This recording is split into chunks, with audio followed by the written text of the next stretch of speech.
Minha querida Adriana, temos uma grande alegria programada para amanhã. Sim. Nosso livro vai ser lançado durante o congresso do IBGC. Para nós é um... Nós estamos falando desse livro há um bocado de tempo. Você tem uma ideia do tempo que a gente começou a conversar sobre o livro? Umas 5 anos atrás, né? Sim. Nós começamos a pensar em um livro que poderia fazer um livro sobre código de conduta, mas Sim. ele ganhou muita força a partir daquele artigo do Infoco, né? Sim. Do IBGC. Nós iniciamos a revista com um infográfico, né? Sim. E você com um artigo seu da época que estava bombando aí nas mídias e nas suas aulas. Esse artigo se chamava Respeito e Ética nesta Ordem, Com certeza. né? Isso. Em que eu defendia a ideia de que para você falar em ética, você tem que falar também em respeito, Isso. porque se não houver respeito pela ética, a ética é letra morta. Exatamente. Né? E ele bombou e nessa ocasião, para o congresso do ano, Sim. eles pediram para a gente fazer um histórico Sim. sobre os códigos, e a gente já tinha começado esse trabalho há uns 2 anos antes, né? E foi aí. Mas naquela época nós só tínhamos mapeado o que a gente chama os códigos da parte ocidental do grupo, Sim. né? Foi só os ocidentais. Nós não tínhamos incluído ainda os códigos orientais. Isso veio numa evolução à medida que o livro foi tomando força. Eu me lembro quando saiu o IBGC em Foco, você alcançava 2.500 anos antes de Cristo na sua pesquisa, né? E que agora chegamos a 5.000. Aproveitando, como que você reuniu esse material todo? Porque as pessoas que estão vendo o livro estão gostando muito do infográfico, porque eu acho que ele é bastante original, né? Mas nós tínhamos como objetivo nosso responder uma pergunta que estava muito patente na época que nós começamos a escrever. Sim. Tinha acontecido Lava Jato, Sim. tinha acontecido todo esse processo que nós estamos vendo dessa limpeza anticorrupção, e todas as empresas da Lava Jato, Petrobras, Odebrecht, todos tinham belíssimos códigos de conduta. Sim. E havia pensando, gente, nós vamos escrever um livro de código de conduta, Sim. mas todas elas tinham belíssimos e o negócio, de uma certa forma, não se prestou aquilo que a gente achava. E na tentativa da gente responder o porquê não funcionou, ou o que faltou, nós começamos a estudar. Quando é que começaram os códigos? E aí a gente começou, né, analisando na história mais recente, começando por Cadbury, e aí a gente vai um pouquinho mais para trás, a gente foi indo... E cada fonte nos remetia a um mais anterior. Chegamos em Hammurabi, depois na Grécia, e fechamos os códigos ocidentais, chegando 2.450 anos antes de Cristo, que é o Estela de Abutre. Sim. Só que na hora que nós fechamos, o que nós percebemos? Não é possível que, pensando que o primeiro pergaminho que a gente tem escrito era um pergaminho chinês, não era possível que a China não tivesse alguma coisa de código de conduta. Sim. E aí nós paramos, e aí nós fizemos uma busca, né, com os professores da USP, especialistas em TI, para ver o que a gente poderia utilizar.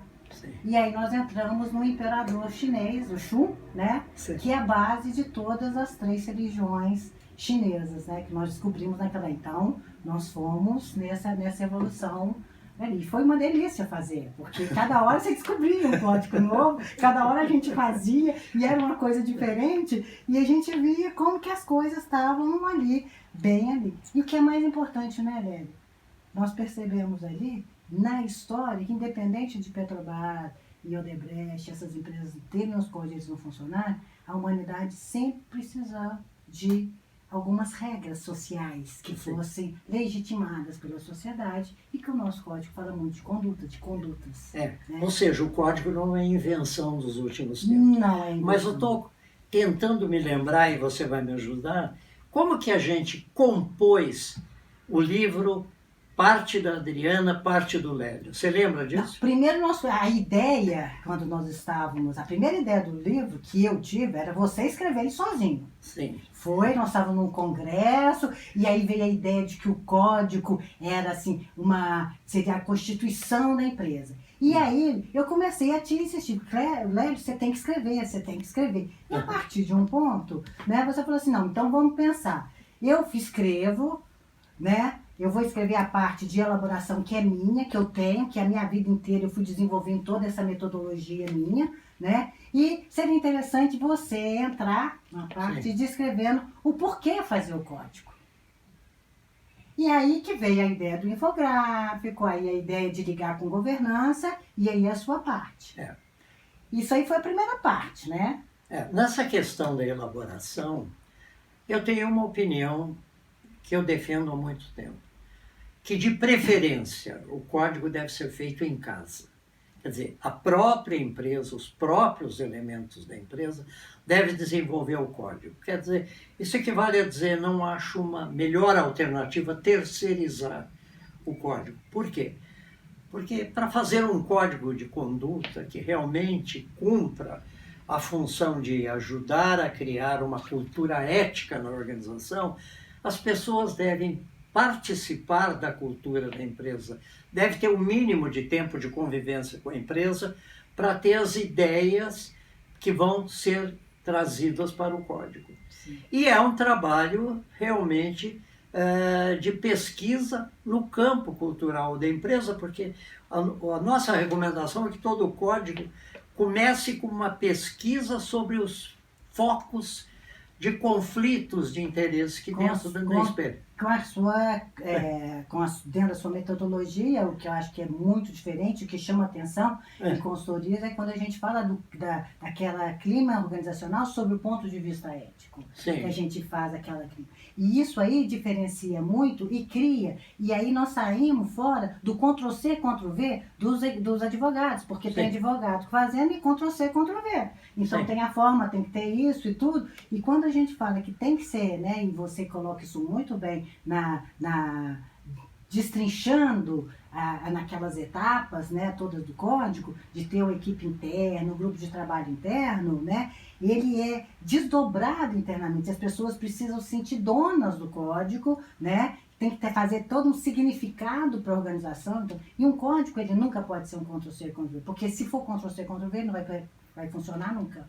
Tem que ter a cara da empresa. Eu acho que o código é um retrato de corpo inteiro da empresa. Isso é o que nós recomendamos, isso com bastante, eu acredito, com bastante originalidade. Por exemplo, faça a primeira parte do código um perfil da organização. Diz o que a organização é, quantos anos tem, o que ela produz, etc, etc, etc.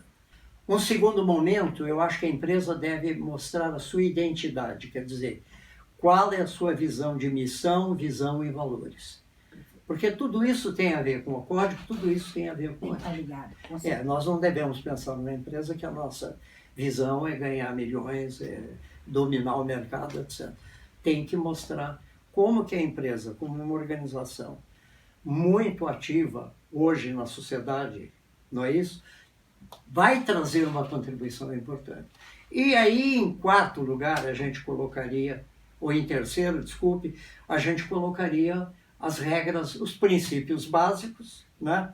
E colocaria os desdobramentos desses princípios em normas de fazer e não fazer, mas tudo distante do conceito de corrupção, de fraude, sabe? Porque isso é assunto de delegacia. Claro. Nós não temos nada a ver com delegacia de polícia. A nossa preocupação é ética como o estágio mais desenvolvido da consciência humana. E aí a gente chama atenção aí, né, Lélio? Eu acho que nós fizemos isso com uma certa clareza e de uma forma muito objetiva, é que o código, ele tem que ter aquela parte dele que é institucional, de deixar de traduzir os princípios da empresa naquilo que pode e o que não pode fazer. Isso tem que ficar. O funcionário, ele não pode ter, ele tem que saber a margem de manobra, até onde ele pode ir, a segurança de bancar. Eu não vou fazer isso porque isso fere o meu código, né? Mas, por outro lado, nós deixamos muito claro que um código tem que inspirar a organização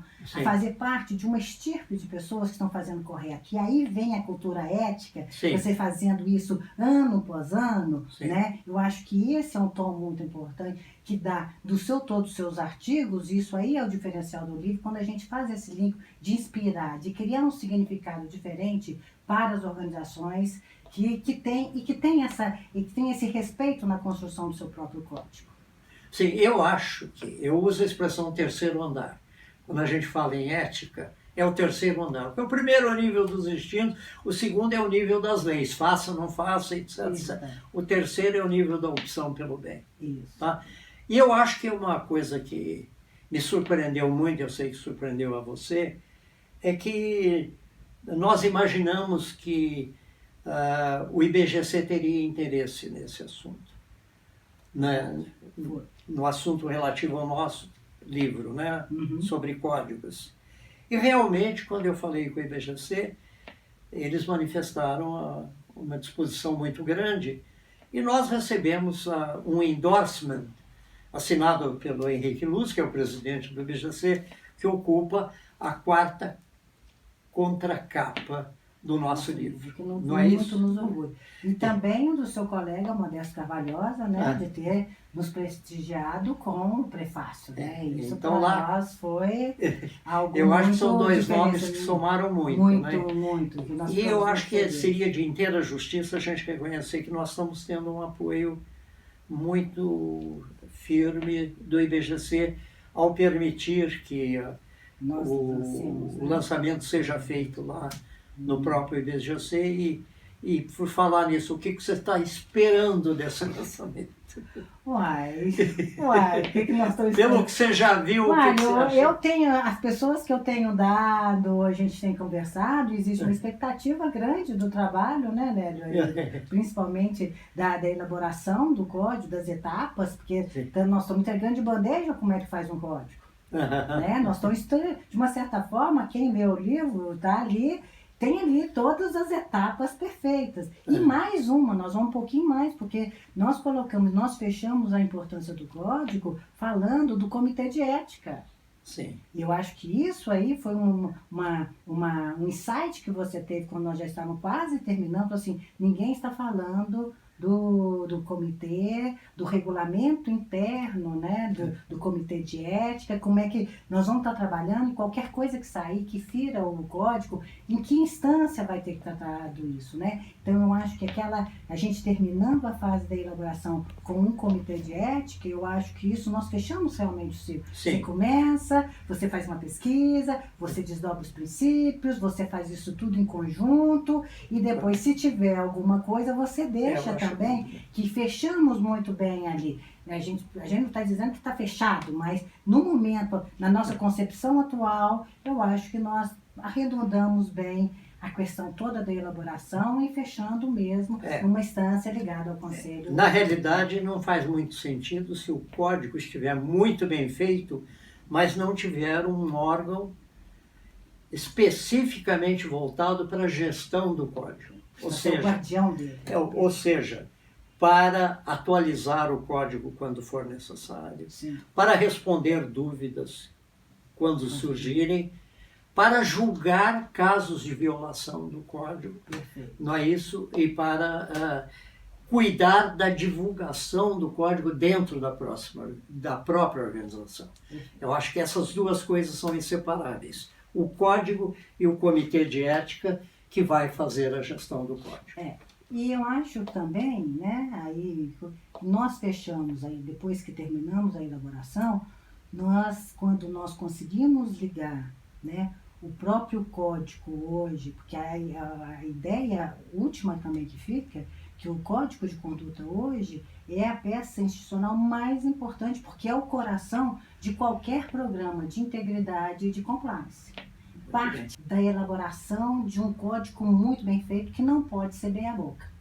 Porque até se for meia boca, isso é responsabilidade penal objetiva, né? Daqui para frente. Durante todo esse tempo que a gente trabalhou junto, a gente brigou muito, Adelina. Algumas vezes. Então explica quantas vezes você tem isso Algumas anotado. vezes e, tenho anotado, e porque se me foi ficou difícil. faltando Foi alguma muito coisa difícil na para nossa mim. conversa. Não, Tá. ficou faltando, né? Nós brigamos umas 3 vezes sobre o ponto de vista conceitual, e eu insistia do meu lado, você fazia de conta que não entendia, e eu ia para o outro lado, você fazia... Chegava um ponto que você falava assim, isso eu não abro mão. E aí era o momento que eu tinha que abaixar a cabeça e falar, não vou discutir com o Lélio nesse aspecto, e sempre prevaleceu aquilo que foi o que seria mais correto, né?